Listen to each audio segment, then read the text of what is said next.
A 5-year-old boy falls 12 feet down into a gorilla enclosure in front of hundreds of screaming spectators. Jersey Zoo, England. The crowd freezes in horror. Parents cover their children's eyes. Zoo staff sprint toward the enclosure. Someone screams for an ambulance. And then, the largest gorilla anyone had ever seen slowly turns around. He weighs 360 pounds. His arms could crush a man. His hands are the size of dinner plates. He walks toward the unconscious boy. The crowd goes silent. Not a single breath. Every person watching believes they are about to witness something unspeakable, something that will haunt them forever. Instead, what happens next will be broadcast around the world. It will change how humans see gorillas forever. It will spark a global conversation about wildlife, captivity, and the intelligence of animals we barely understand. Because Jambo the gorilla didn't attack that boy. He didn't panic. He didn't display aggression. He did something that no one expected, something that scientists, psychologists, and animal behaviorists are still talking about nearly 40 years later. He stood guard.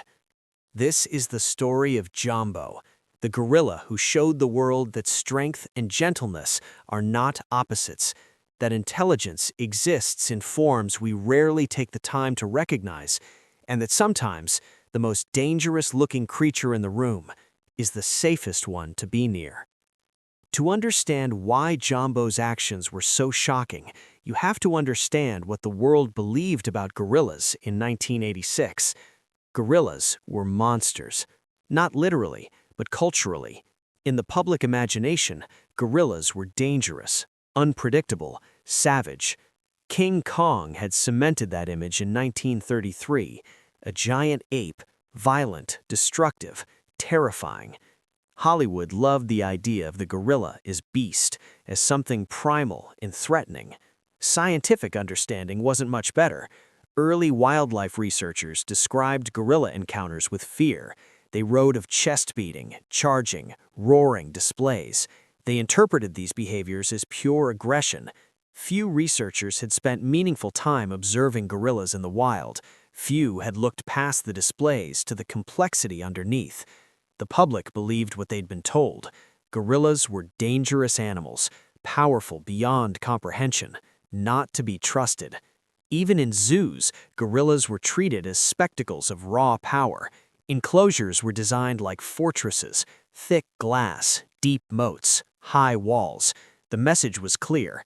These animals are dangerous. Keep your distance. But a small group of scientists were beginning to see something different. Diane Fossey had been living with mountain gorillas in Rwanda since 1966. She was documenting what no one had bothered to document before: their social bonds, their gentleness, their grief, their capacity for something that looked remarkably like love. Her work was groundbreaking, but it hadn't yet reached mainstream public consciousness. In 1986, most people still saw gorillas through King Kong's eyes. And then, a little boy fell into an enclosure, and everything changed. Jambo was born in 1961 at Basel Zoo in Switzerland. He was the first gorilla ever born in captivity in Europe. That alone made him historic. His birth was considered a miracle by the zoological world. Gorillas were notoriously difficult to breed in captivity. Their complex social structures, their emotional sensitivity, their need for connection. Captivity disrupted all of it.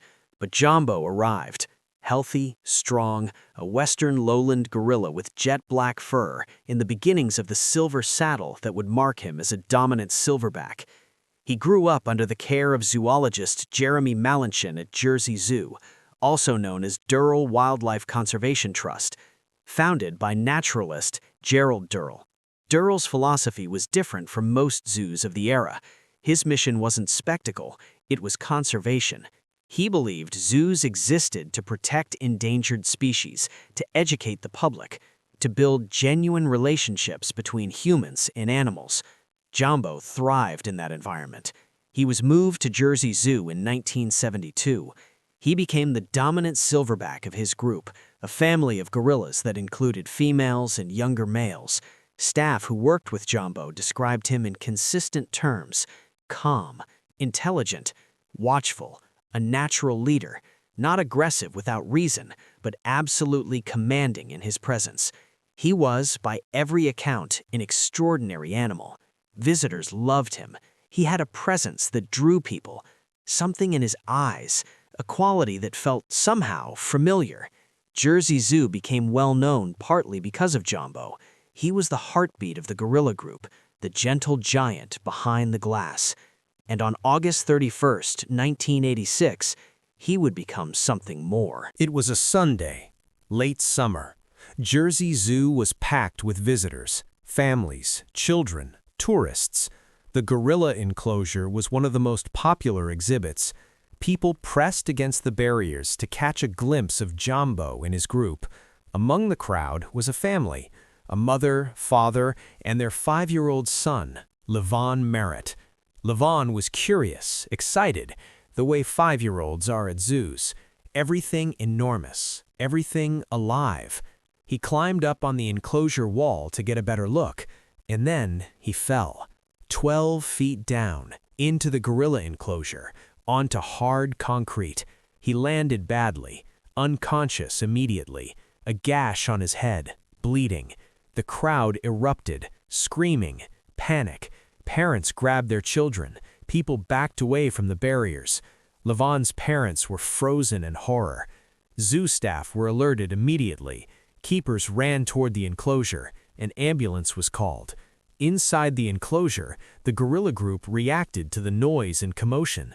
Some of the younger gorillas moved toward the boy, curious, agitated by the sudden chaos. The crowd watching feared the worst. And then Jambo moved. He placed himself between the unconscious child and his own group. He stood there, still, watching, not threatening, not displaying, just present. A wall of calm between a vulnerable child and potential danger. The crowd watching fell silent. Jambo then did something even more remarkable. He approached Levon slowly, lowered his massive head, and gently stroked the boy's back. Softly, carefully, the way you might comfort a sleeping child. Amateur footage captured it, grainy VHS video, but unmistakable. A 360-pound silverback gorilla stroking an unconscious human child with what could only be described as tenderness. For several minutes, Jambo stayed with the boy, keeping the younger gorillas back, standing guard. When Levon began to regain consciousness and cry out, the noise startled the gorillas. Jambo led his group away, creating space for zookeepers to enter and reach the boy. It was as if he understood, as if he knew that the arrival of help meant his job was done. Levon was airlifted to hospital. He had a fractured skull and a broken arm, serious injuries, but he survived. He recovered fully. And the footage of Jambo standing guard over him was broadcast around the world. The response was extraordinary. Television news networks ran the story globally. Newspapers front-paged it. The grainy VHS footage was replayed millions of times. People couldn't believe what they were seeing. A gorilla protecting a human child, showing what appeared to be empathy, compassion, and intelligence. The story shattered the King Kong myth overnight. Letters poured into Jersey Zoo from around the world, thanking Jambo, praising him, asking about him. Children sent drawings, adults sent donations. Jambo became, overnight, the most famous gorilla in the world. But beyond the public response, the scientific community took notice. What Jambo demonstrated that day aligned with what Dian Fossey had been documenting for years in Rwanda. Gorillas are not monsters. They are highly intelligent, deeply social, emotionally complex animals. They form bonds, they grieve, they protect. They demonstrate behaviors that mirror human compassion in striking ways. Dr. Fossey herself spoke about the significance of Jambo's actions. The footage, she said, was precisely what she had been trying to tell the world. Gorillas are not what people feared. They are something far more nuanced, far more profound. Jambo's moment in the spotlight accelerated public understanding in a way that years of scientific papers had not. Because people saw it. They didn't read about it. They watched it. A massive silverback gorilla, given every reason to be aggressive, choosing gentleness instead. It didn't just change opinions about gorillas, it changed opinions about animals broadly, about intelligence, about emotion, about the inner lives of creatures we share this planet with. Zoo attendance at Jersey increased dramatically. Conservation donations surged. The Durrell Wildlife Conservation Trust gained international recognition. And Levon Merritt, the little boy who fell, would later say that he felt no fear waking up because somehow, even as a 5-year-old, he felt safe. Jambo lived at Jersey Zoo until his death in 1992. He died of a heart attack. He was 31 years old. The zoo was devastated. Staff who had known him for decades mourned publicly. Visitors left flowers at the enclosure. But his legacy didn't die with him. In 2008, a life-size bronze statue of Jambo was unveiled at Jersey Zoo. It stands at the entrance to the gorilla enclosure, a permanent tribute to the gorilla who changed the world's perception of his species. Children visit it every day. They touch his bronze hand. They look up at his calm, watchful face, and the story gets told again.